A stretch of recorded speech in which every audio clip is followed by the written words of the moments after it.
Hey, it's Sammy for another episode of the IdOMUSIC podcast, and our goal and our mission is to empower and educate musicians and artists worldwide. On today's episode, we sat down with Associate Director at ASCAP, Jason Reddick, discussing his hunger for music, his early days, working with Team Epiphany, and how he was able to secure his first $17,000 consultant check. Hey, it's Sammy for another episode of the IdOMUSIC podcast, and I'm sitting down with the current Associate Director at ASCAP. Yes. And my friend, Jason Reddick. How are you? I'm doing well. How are you? Good, Jason. I'm happy to have you. Thank you. I'm not going to lie. This is awkward because I can't see myself. It's okay. But everybody seems like they know their angles. I'm terrible on TV, so is this a good... Well, it's most so about your voice. So most people are listening to you. Okay. But yes, this will be on YouTube, and we have to... Yeah, because I only watch it on the main YouTube one. one. Okay, this is my 6, is what they call it, I guess. You know better than me. I don't either, actually. All right, we're going to roll with that. Jason. Let's get into it. Let's get into it. So, obviously, I said you're the current Associate Director at ASCAP. Mm-hmm. What does that mean for you? For me, that means I just work with a lot of people in Atlanta and around the Southeast when it comes to artists, songwriters, and producers. We help them. The basis of ASCAP is we help collect royalties on their behalf, but a mandate pretty much from my office and my bosses to just really almost be an extension and part of the team for artists when they're doing things, and producers and writers from, setting up sessions and helping them get some sessions to potentially playing records for publishers when they're looking for records on the watch list is what they call it, when they're searching for records for certain artists, to helping people figure out their career sometimes. Sometimes as simple as, I'm starting out, I don't know where I'm going. Could you assist me and maybe point me in the right direction for studios, things like that, to, I've had a lot of success, but now I need to figure out this new system and new wave of the music business because now it's so wide open. So just being on the cusp of technology and knowing what's going on, being plugged into events in the city and all that to connect everybody in a sense. Dope. Yeah, you just got back from LA. Y'all had a big weekend. Yes, it was crazy. The expo. No, it was amazing. I got to host a Atlanta panel, which was amazing. I got to do it with some of my friends from Tunde, Love Renaissance, Amber over at Capitol, and Don Cannon. Dope. Who's like a legend. Yeah, so that was pretty cool. Cannon. Yeah, Don Cannon is one of the homies. So that was kind of cool just to do a panel with people who are my friends. And we got to have almost conversations that we have every day in Atlanta amongst each other, just in front of a large audience. Because I think people, they know Atlanta from what they see on the outside, but it kind of allowed them to delve in personally to see what we talk about and how we interact with each other and how we connect the dots on things. Absolutely. Yeah. So I think you have a cool, interesting background. Just the fact that that's dope. So irritating. So you're a military brat. I am. Essentially. I am a military brat. You were able to live in over 4 countries or at least 4 countries before the age of 13. Yeah. Talk about that experience being able, I think that probably definitely helped you within the career in the entertainment space, being able to adapt and learn about people so fast. For sure, because as a military child, some of the downside of being a military child is I have friends that knew people they went to preschool with, whereas I have no clue who these people are because I went to school with so many people where other people probably stay within a cluster of people that they grew up with and they've known all their life. So I had to always adjust and almost hit the reset button every time I got comfortable with friends.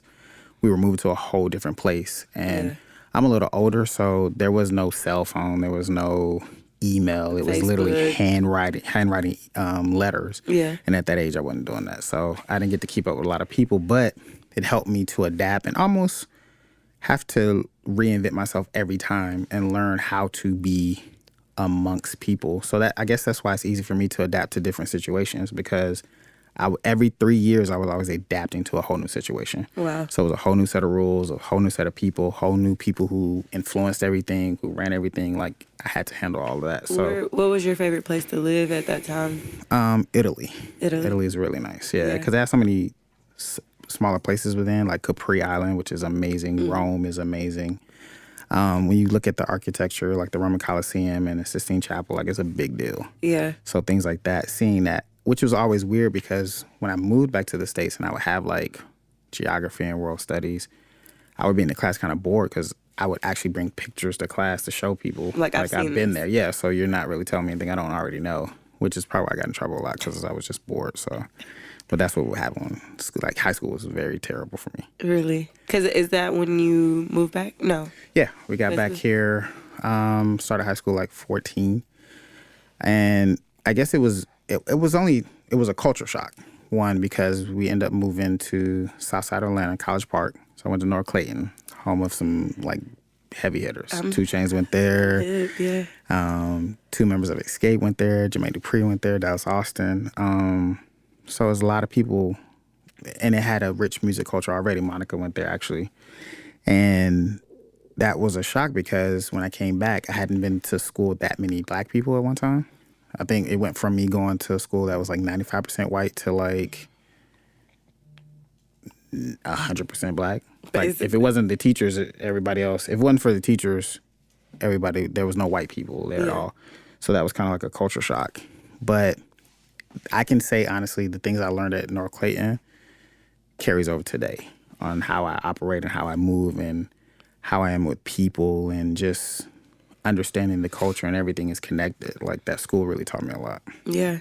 I mean, when did you discover your love for music and like the fact that you ended up, going off to Georgia State to study within music? So music, yeah. It was weird because it was just me and my dad for a long time, and my dad would always make hamburger helper. So like to this day, I can't eat it because it's the worst thing in life. My mom. It's like disgusting. So because my dad was like an ultimate bachelor, he couldn't cook worth anything, and he just said that was his standard meal. That was the standard meal every night. It was just variations. It was the orange box or the red box. It didn't matter. It was disgusting. So he had a friend who she could cook, and that's all I wanted. I was like, yo, when's she coming over? Can she cook? What's going on? Tell sister come over. What's good? Yeah. So I would be in my room, and I would play music over and over again. And I was a kid that would get the CDs and read the liner notes. And then every song I would listen to, depending on if I liked it, I would go read and see exactly who had a hand in it, from production to writing to publishing. And I would just stay in my room, play music all day. And so my dad thought that was a product of me having issues just because I didn't communicate a lot with him. And that was just me finding my own way because it literally was just me and him. And I would play these songs over and over again. And so she just happened to be there one day, and she had one of her best friends. Her name was Chris Kelly. Rest in peace. She was a huge program director at a radio station in Detroit at the time, I think, or Chicago, one of the two. And she was talking to her about it, and she was like, well, maybe, it might not be that he has an issue, just what records are you playing? Is he playing? And she sent her the list, and she actually sent me a bunch of CDs and asked me to pick the ones I liked. And I had she sent me like 10 CDs, and I had 9 out of 10. So I sent her the list back in like a day, and she was surprised. And then she said, well, no, he should be in music because he has an ear. Because I had picked the playlist that they had already been trying to program anyway. Wow. And so that opened my eyes at that point, because when I was growing up, there was no real internet. So I didn't know behind the scenes jobs. I didn't know what that was. Had no clue. And so that was my first entryway into like, oh, there's jobs besides the artist that you could actually do. And from there, I just went to seek it out like a sponge, try to figure out what that is. Yeah. So you decided to go to Georgia State, and you studied PR. I did, because Georgia State was weird at the time because they wouldn't let you do PR and marketing. I don't know why. So I wanted to, but I'm like the rebel. I want to be different. Everybody was doing marketing, so I was like, I'll do PR and do entertainment PR. Little did I know they didn't really have the program established at that time. It was 06. So I still got to dabble in marketing. And at that time, I really was only going to school because of my dad, because he wanted me to be the first. I'm his only child, so he wanted me to be the first to graduate. So that's really the only reason why, to be honest, I went to school, because I have no passion for school like that. Similar situation. Yeah, I try not to tell people that, because I don't want to be the guy that, oh, he said don't go to school. Yeah. But to me, honestly, had I known what I know now, I probably wouldn't have went to school. Yeah. Like, same. I think my kids should go, but I wouldn't have went to school. How you gonna tell your kids to go and you talking about you don't even... Because I think everything happens, I read a lot too, so I might reference some things, but everything happens within phases, and I think within generations. And so my dad's generation, education was a big deal because they were denied education. So I'm the product of kids that had to go to school, but again, because our parents didn't go, they didn't understand that with school incurs crazy debt. So now I'm having all of this college debt that, again, my degree has no bearing on what I do. Right. But by the time my kids come of age, 5 and 8, college would have a different resonation for them and mean a little different. And it will carry more weight. And hopefully by then, the system would have kind of balanced out to where education is taught differently as well. Because we're literally being taught on antiquated thoughts and things, and kids aren't really being taught real life skills that help them develop. So by then, hopefully, when they get to college, that it will lead to something and bridge to something. Yeah, I want to ask you too, because if you say, you know, you don't feel that college was necessary for you in particular in what you're doing, what was necessary? What that experience, the internships or? Internships were key to everything that I had to do, just because it allowed me to see everything. Like, I was one of the first interns at DTP. Oh, really? When it first started. What were you doing at DTP? Everything. I mean, interning, obviously. Everything. So this is around the time, I want to say NBA All-Star was 04, 03, 04, like that. And so they had an office behind. Now I'm really telling my age. So Raw Sushi used to be an open lot, and that's where Visions was. And that's the nightclub that really kicked off everything for AG and everybody. And behind that, DTP had an office. And I remember... Behind Visions? Yeah, it was crazy. Like, you would walk from the office to Visions with your poster boards and walk around the club and hand out flyers right there. Wow. And so this is when... Def Jam decided to put an office here, and they made Def Jam South. And Scarface was the president, and Shaka Zulu was the vice president. And that came about because they had did Incognito, which most people don't know was the first Ludacris album. This is when they went store by store in Best Buy and put the CDs up. They signed a deal with Def Jam, if I'm not mistaken, and then they did Back for the First Time, which was the same album. They just added more songs, and like Fat Rabbit, which was the Timbaland song they had that took off. Excuse me. So we were handing out poster boards, and then that's when All Star was here, and we were just running around. And one of the first people that I got to drive around, this is when the Excursions first came out, the trucks, and we had to rent like 3 Excursions, and we were moving around Ja Rule. And this is when the Ja Rule and 50 beef was going on. So we would literally have to keep them on separate sides of the city. Wow. And this is when Ja Rule had the song with Bobby Brown. And that's when Level 3, the other club, it went up in a spiral. And I'm telling you, it's crazy. So you know where 200 Peachtree is? There was a club there called Level 3, and it went up in a spiral. And it was 3 levels, and each level you went to was a different party. Dope. And it was crazy. And I remember they performed there, and that was just... Ja Rule and Bobby Brown together? Yeah, they got a song together. They performed together, I'm saying? Yeah, because that was the time when Bobby Brown was living in Atlanta with Woody. Yeah, wow. And so Ja Rule came down, and that was probably one of the craziest things I've seen at that point thus far. What were you thinking? What was going through your mind? Like, you know, you interning, were you in school still? Yeah. So I was at State then, but I guess for me it was different because social media kind of gives you maybe something to shoot for or aspire to. If how you look at it properly. Like, I think people get lost in people's things, but instead of looking at it and saying, oh, this is an option, or I could do it this way. And so we didn't have that. So for me, it was just, I'm around, like, I'm in it. I don't know what this means or what it's going to lead to. I'm just here. And whatever I got to do to stay here, that's what I'm going to do. Gotcha. So whether it's passing out flyers, whether it's saying I go to Clark just to get on campus to hand out stuff and be around their homecoming, or be at the radio station outside, whatever it was, I just had to be involved, because it literally, once I got the taste of music and being around it, it was a drug. Even now, like, I can't sleep. Like, if new music comes out, oh, what? I'm up. I'm listening early. Like, it drives me crazy because I can't do anything outside of music. So what happened after Georgia State? What was next after you graduated from Georgia State? Most people that know me know I have this thing of, I wanted to be Puff Daddy. And so I graduated in 06, and that thing came back, was like, you should still try to be Puff. So I was like, well, let's move to New York. So I moved to New York. And that's when I got a real shock, because Atlanta is built different, because you can tap into everybody in Atlanta. Like, you can literally show up to a restaurant and run into, like, a CEO of some event or some company, Whereas in New York, they're kind of insulated. So like here, you might be able to pull up and catch somebody in the studio. In New York, you have to go through like 4 forms of security, and I had no clue. Yeah, like I don't even know where the studios are in New York for real. They look like regular buildings. Right. They literally look like office buildings. Right. And I just remember my first day getting there thinking I was just going to go get a job at a company. And I showed up my resume and suit, and the security lady was like, "Where you going?" I'm like, "Upstairs to see HR to get a job." And she was like, "Nah, that's not how that works. Like, you need to know somebody. You need to call somebody. They need to come down and get you. Yeah, they need to come get you and give you a pass." And that was like, what? And that was like my first understanding that Atlanta itself was different. But that was a shock. That was a wake-up call. Like, okay, I have to do something else and figure this out. So while you were in New York, what were you doing to hustle and bustle? So I was still working a retail job, and then I ended up getting an internship at Team Epiphany, which is really, really dope. This is when they were first starting out. It had to be like 6 people. And they had this amazing deal in place. Because I still ended up around a PR agency. They had a deal in place with Porter Novelli, which was one of the hugest PR agencies at the time.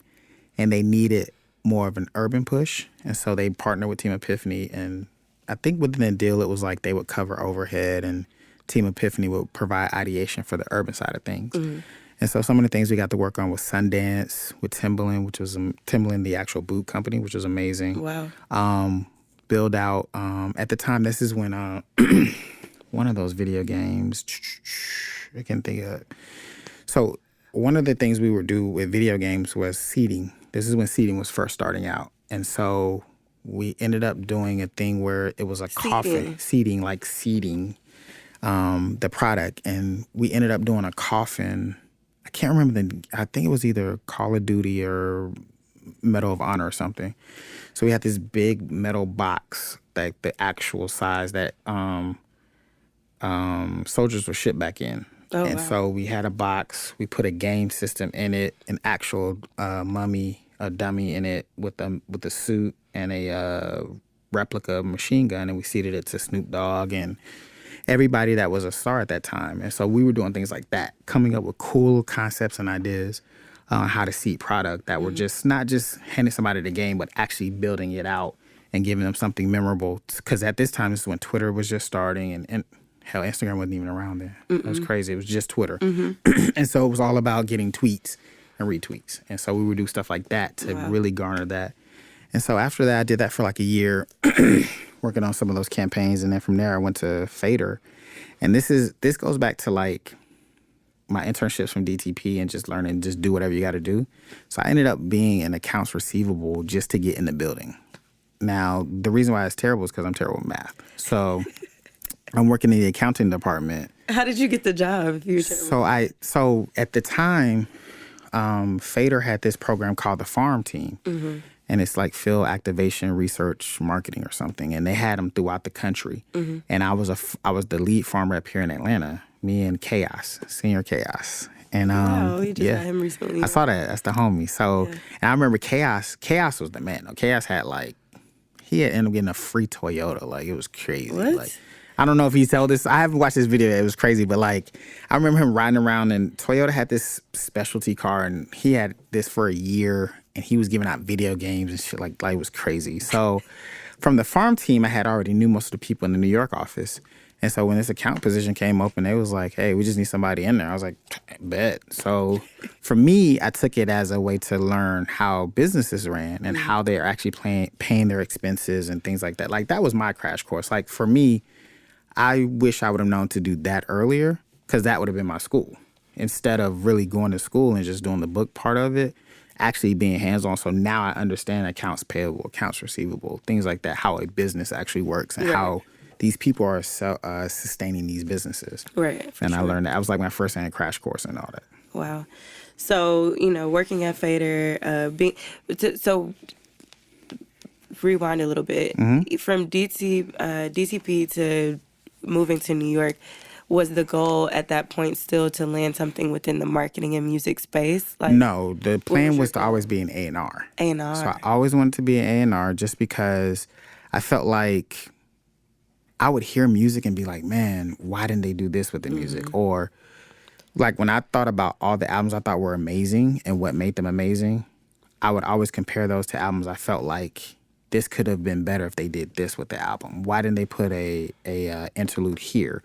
Why didn't they extend this interlude? Why didn't they make this feel like a story?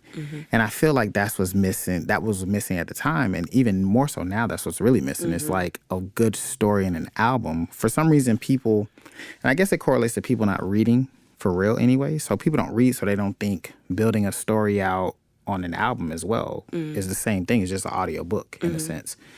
And that used to drive me crazy. So I was like, well, who handles that? And then that's when I found out about the A&Rs, and I was like, that's what I want to be. But yeah, it wasn't designed that way. You don't just pull up and be an A&R. Nah, you kind of have to. And this again, before I even knew this, what I would have known was, if you get your own artist and do it, typically that's how you got in the building. Either that or you were the president's son or something like that. Yeah, so how do you feel about, now how, we can see things on social media, whereas still when you were coming up, it was like you just were kind of just doing it. You didn't really know what the path was. And do you feel like, because I know oftentimes I talk to people who, did come up through the era of like, just interning and just like making it happen, working from the promotions team to wherever you end up landing later on in life. It's more of a like, no excuse for us now. And I don't think it's necessarily you can't have excuses, because again, just like for me, it wasn't really a blueprint laid out. I think even if you have a blueprint, if people don't explain to you how to read a blueprint, you're still lost. That's true. And so I do think it's an excuse, because there are people within my generation who don't foster the relationships with the younger generation and people under them to show them. Because I'll tell you, people that come to my office all the time, we argue about stuff because it's like, no, you shouldn't do this, or no, you shouldn't do that. Because I know, I wish somebody would have told me that. But then I also had to learn in the process of doing that as well, is that I can't put my failures or things that happen to me on somebody else, because it might not work out that way. That's true. And so all I can do is kind of lay down like a guideline of what I did and shouldn't have done and did that might work. And then you have to take that and add your spice to it and sauce or whatever and figure it out. So what do you tell to, the young person that's trying to find their way? Like, hey, I'm interested in doing A&R, but I'm like right now juggling between running promotions for this company or marketing for this company, just doing what I need to do to get there. Well, I will say now things are way more accessible and available. So there's kind of no excuse to not at least try to do it. Whereas, again, it used to be a time where you couldn't get to a studio because it was like $1,500 an hour, where now people literally can buy their own equipment and figure out how to record themselves. Right. And so if you want to really do A&R work, then figure out what that is, what A&R really means, and go get you an artist. Especially in this city of Atlanta, there's so many artists here. So you have no excuse of saying, well, I don't have a way to do it. Right. Go get you an artist. There's a bunch of writers here and producers. Put them in a room and build some records out and really do it. Right. And because now, before you go try to get a job, now's the time to test out all your theories. Test out anything that might work, anything that might not work. Figure it out. Because you don't want to be on somebody else's dime trying to figure it out. Facts. Because that's the worst. Because then your credibility goes, and that's the worst. Whereas if you spent your own money and time on it, people look at you different because they like, okay, you really want to do this because you're willing to put your own time and money into this. Exactly. So I kind of trust you now. B, again, if you're messing up, it's your mess up. It's not affecting other people. Because now, if you get hired at a job, I don't think people always look at things as everything is connected. So if I hire you for a job and you mess up and I have to fire you, well, A, now I have to go through human resources again. So that takes time and money. B, the person that probably should have got the job didn't get a job. So now I don't have an available candidate. C, now we got to pay you unemployment. So that puts strain on the company. So now I have less money to go find the right qualified person. Like, everything is interconnected. So you never want to be the person that messes up the flow. Mm-hmm. I like that you spoke about investing in yourself and investing in like your dreams and your passion. Yeah. Do you feel like, I mean, I know your story, but the time you spent moving to New York, uprooting your family. Yeah. 'Cause you had a family at the time as well. and just, you know, investing in yourself, though, during those times to even take an internship while working a retail job. Yeah, like it has to happen because I wouldn't be sitting here if I didn't do all those things. Right. I don't know about anybody else, but I'm a Game of Thrones head. And oh my God, it was last night episode was night. crazy. But yeah, remember when Sansa was like, if there was no Littlefinger, if there was no Ramsay, I wouldn't be who I am today. That's true. And so it's the same way. Like, there's just certain things that you have to do on your own that prepare you for the next step that certain things aren't going to do if you don't force it to happen. It's almost like you got to force the action. Like, don't be comfortable. Like, force the action. Force what's going to happen in a sense, because that's how you develop faster and figure out what you want to do. Because a lot of people always are like, well, I don't know what I want to do. And they think maybe just sitting down or looking at TV is going to figure it out. No, you actually have to get out there and do it. Right. And I think that's where people fail. And that's where I guess the new generation suffers, because they don't understand how to get their hands dirty in a sense, because you literally have to do something to know if you like it or not. Yeah. You can't just sit. You actually have to get in there and do it, because if you don't, you never know. Yeah, that's why I think when you're talking about the college education piece of like changing the way that we're educated on those things, and especially I think for many industries, but especially the entertainment industry, having that experience and that hands-on is something that needs to be incorporated in the curriculum. Yeah, period. no, it's not just like, oh, you have to do an internship. No, you have to do something. Work. Right, you have to actually work in it. Like, for instance, I mean, I get DMs all the time, and somebody DM me and was like, yeah, I'm finishing school, like, need to get a job. Okay, go get a job. And like, I don't know what you're looking for me to do, because at the end of the day, I don't have whatever skill set that you have. So I don't even know. I mean, we really haven't even sat down. You haven't worked with me, so I can't really just go get you a job. And for some reason, I don't know. I feel like people feel like they're networking when they do that or something. I don't have no clue why. It's the weirdest thing to me. I think also, like, talk about the approach. How should someone approach you if they're interested in doing something you do? I think for me, and one of my flaws, I guess, is I'm a very open person. Like, people I'm pretty accessible. And a lot of my family and friends get on me about that, because it's just, if I meet you, like, it was weird because the last panel I did, I think, like, a bunch of people walked up to me and I give them my phone number. People are like, you give out your number? But, like, I don't know. It's just, that's how it is, because I wish that would have happened for me. But then again, I have to think I'm different. Like, because when I got phone numbers, I didn't just call people if I had nothing to talk about. Like, that's weird to me. Point in doing like, that's weird to me. Like, yeah. I'd rather have the number, so one day when I do have something to say, I will use it. But just if I don't have anything to say or bring to the table, I'm not going to use it. And I don't think people understand that. So I have to kind of get better about that. But I don't know. It's one of those things. Let's go back to it. What was your original question? Because I want to make sure touch on that. Question. What was my question? No, I was asking. I was asking how people should approach someone, me. Yeah. So I think it all depends on the person. Every person is different. Well, obviously, you said they need to have a goal in mind. They need to have a goal in mind, because just saying what's up doesn't always work. It doesn't mean anything. Because again, and I had to learn this the hard way, because I would get people's numbers and they would get Merry Christmas, Happy New Year.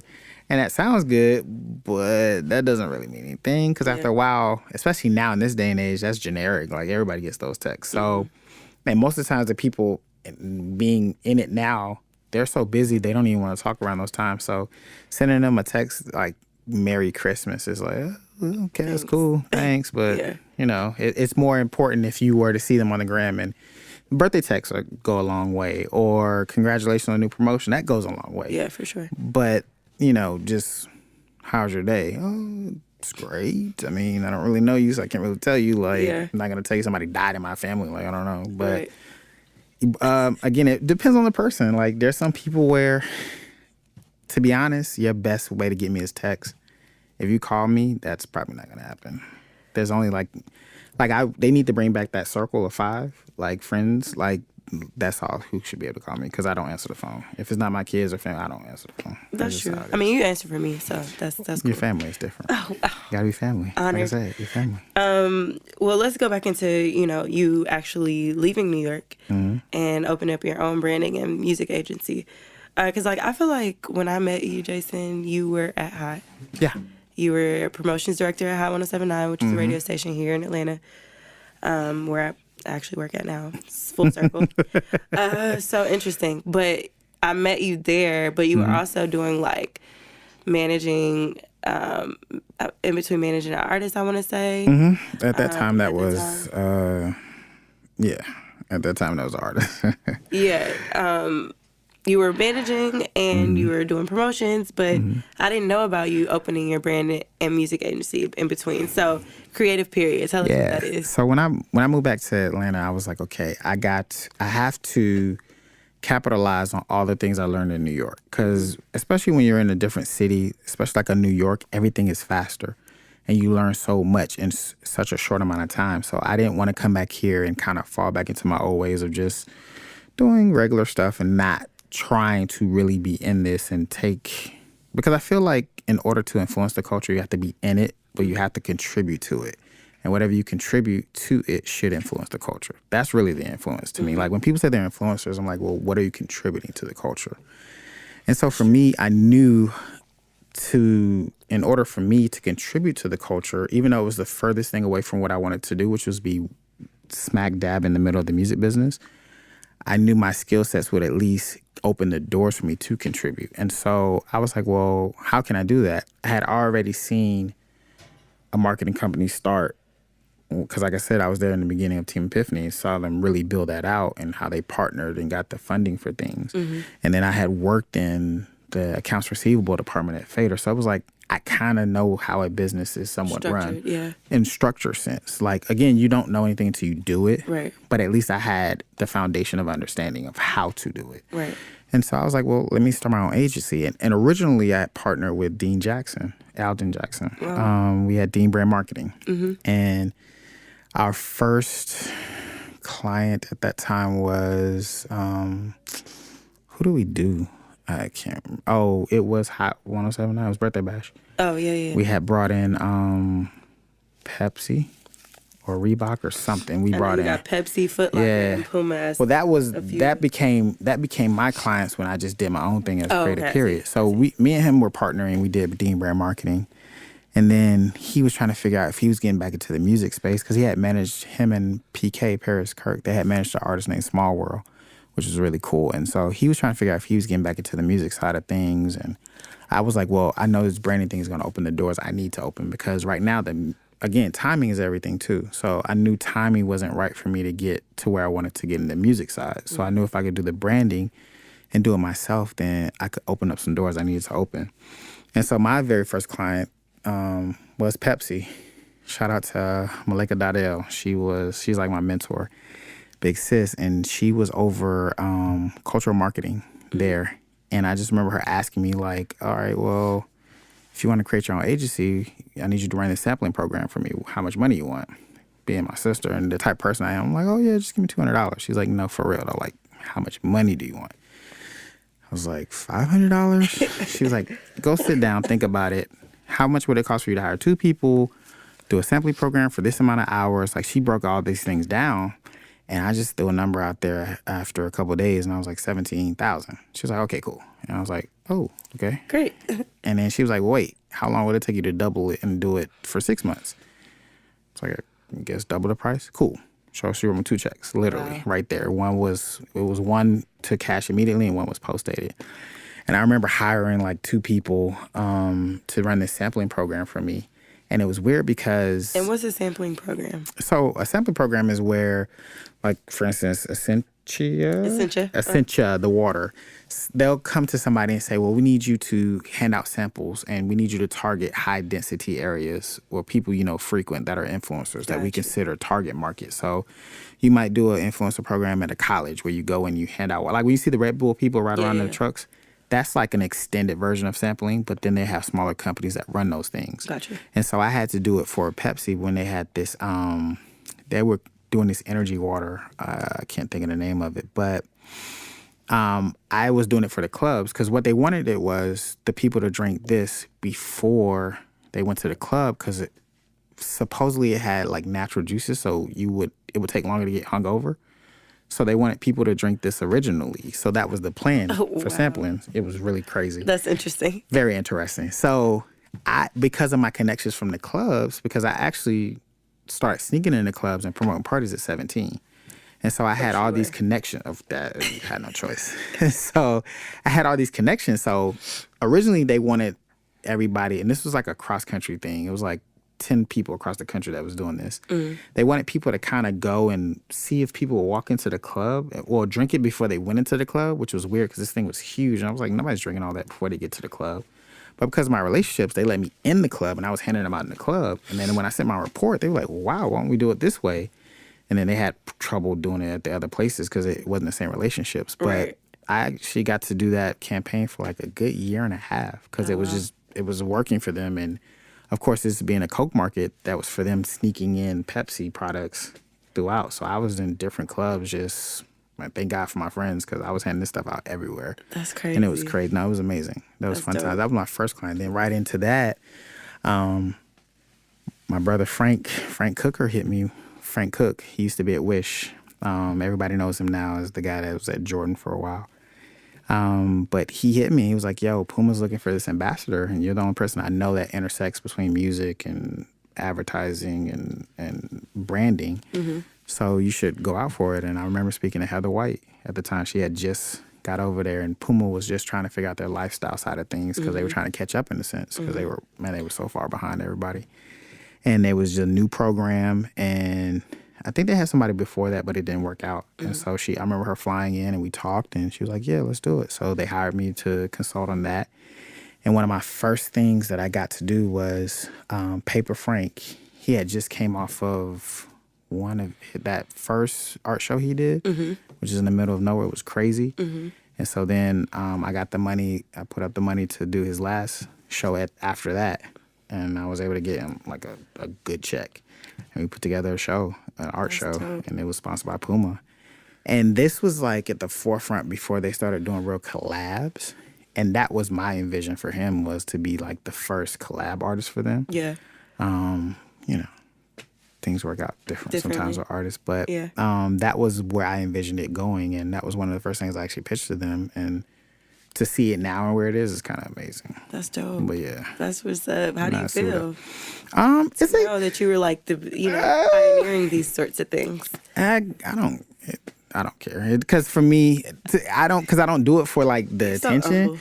It's just because I don't do it for that. I do it because it's something that it's a thing in me that if I don't get it out, it'll drive me crazy.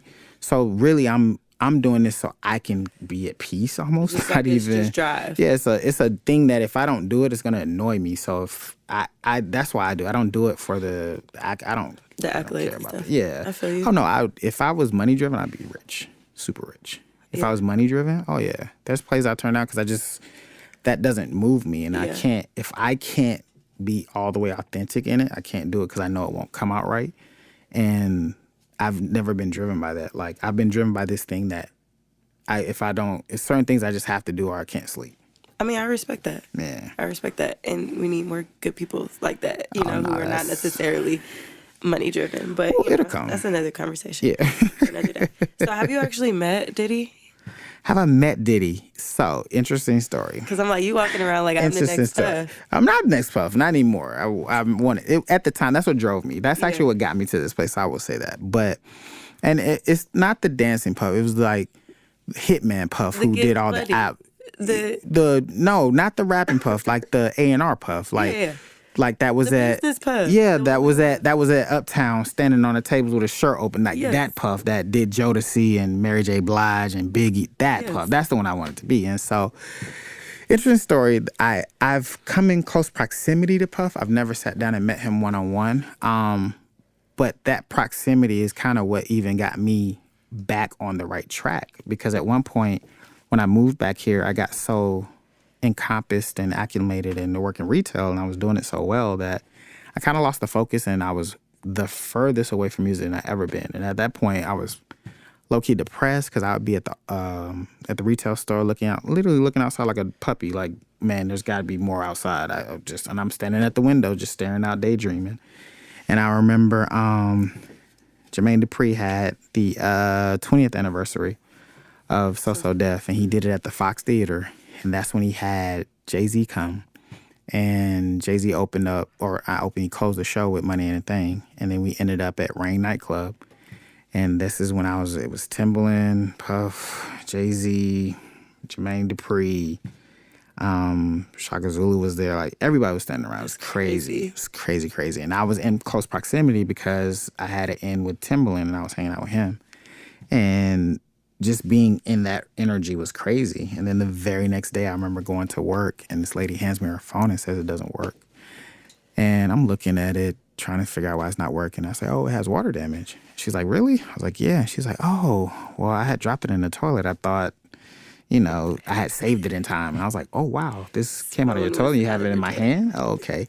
And that literally was my wake-up call of like, all right, bruh, you can either... Last night you was with listen, you can either keep chasing those real dreams and really chase it, or you could be stuck here and always have glimpses of it and then come back to the BS, like literally BS. So that was the closest I came to Puff. After that, I don't know. We'll see. I'm a person that believes in like energies and things like that, and so eventually, I'm sure the higher I get on the chain of things, I'll run into them. I'm sure, for sure.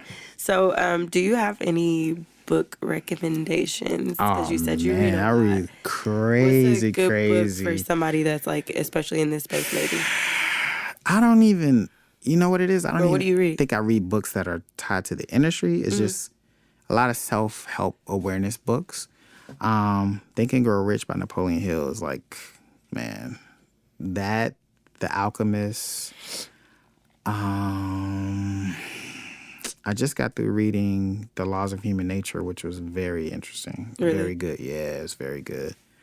What else is there? Oh, shout out to Barry. He sent me, Barry Hefner. Creativity. Yeah, he sent me Creativity Inc.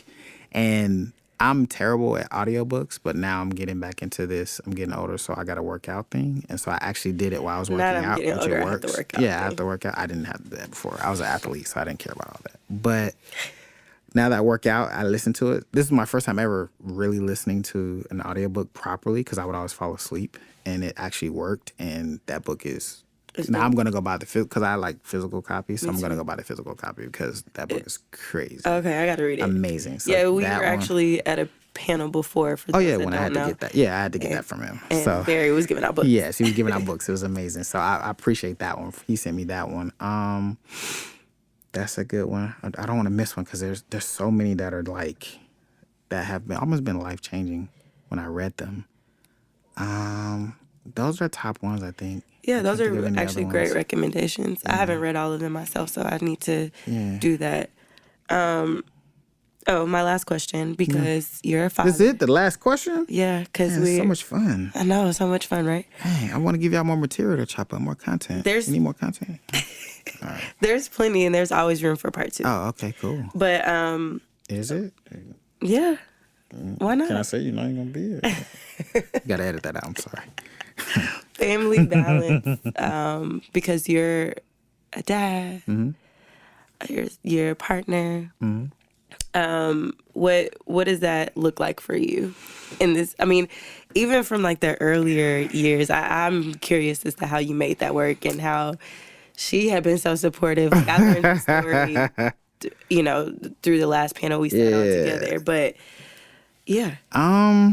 Just lucky, I guess, because it does require somebody else for all the things that I do and want to do. Like, there's no way I could do half of those things without somebody else helping and being a very important piece to that. Because I'm a type person that like I said, there's things in me that if I don't get out, they'll drive me crazy.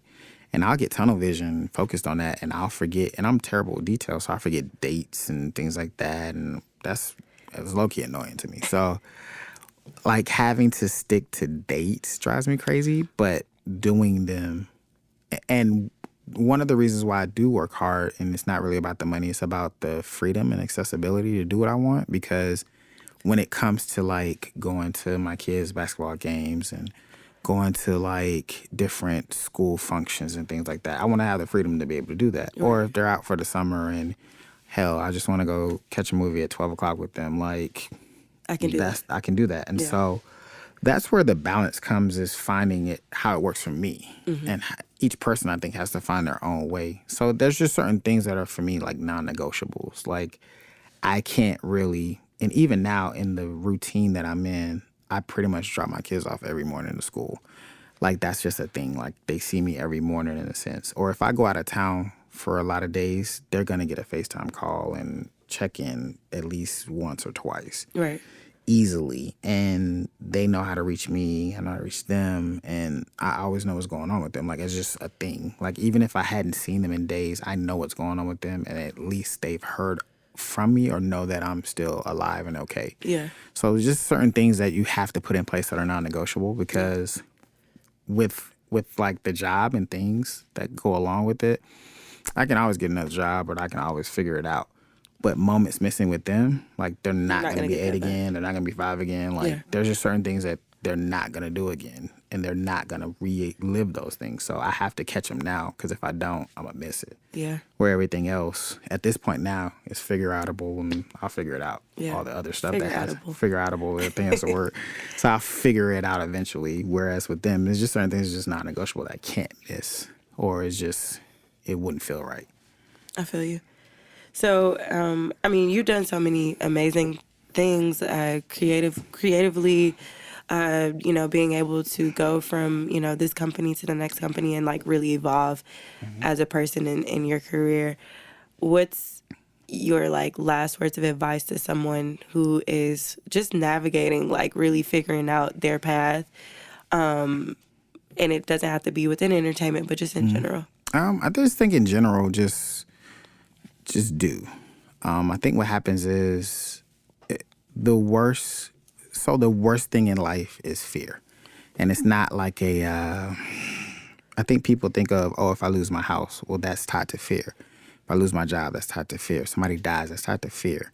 Fear is the one thing that will prevent, it's the most crippling thing that you can ever do. And I've seen so many people miss the opportunity in times to do something they should have done because of fear. And so fear is always going to be there. And I think we as humans have developed fear as a hindrance versus fear as it's almost like fear is supposed to be as a warning beacon. Like, oh, if I walk out in the middle of the highway, I'm going to get hit. That's what fear is supposed to do. It's supposed to lead you into safe direction, not prevent you from doing things. And so I feel like if people just start doing, whether they know they're going to fail or if they have no clue, just do it. Because if you don't do it, it doesn't matter. And like you'll never know. And there's so many people that I talk to that, man, I want to do this. Well, do it, because you'll never know what's going to happen. Because even if that doesn't work, say you do it and you don't like it. Well, now you know. So you don't have to keep wondering, because those what ifs, dreams do turn into nightmares. Like I tell people this all the time. A dream unfulfilled is a nightmare. And that's when you see those old bitter people, because they didn't do what they were supposed to do and try at least. So now they sitting on, man, I wish, I hope, I wonder what would have happened if I did that. Like, nah, go figure it out. Because at the end of the day, unless short of killing somebody, there's not really much you can't bounce back from. Like, that's true. Just go do it. Figure it out. That's true. Well, thank you, Jason. Thank you. That was a good conversation. Man, you know how long I'm trying to do this? This is amazing. This is exactly what I thought it was going to be. Man, I'm all talkative now. I'm about to go to my office and talk for another hour. This is amazing. Thank you so cool. much. Thank you. Tell them where they can find you so they can get more of this knowledge.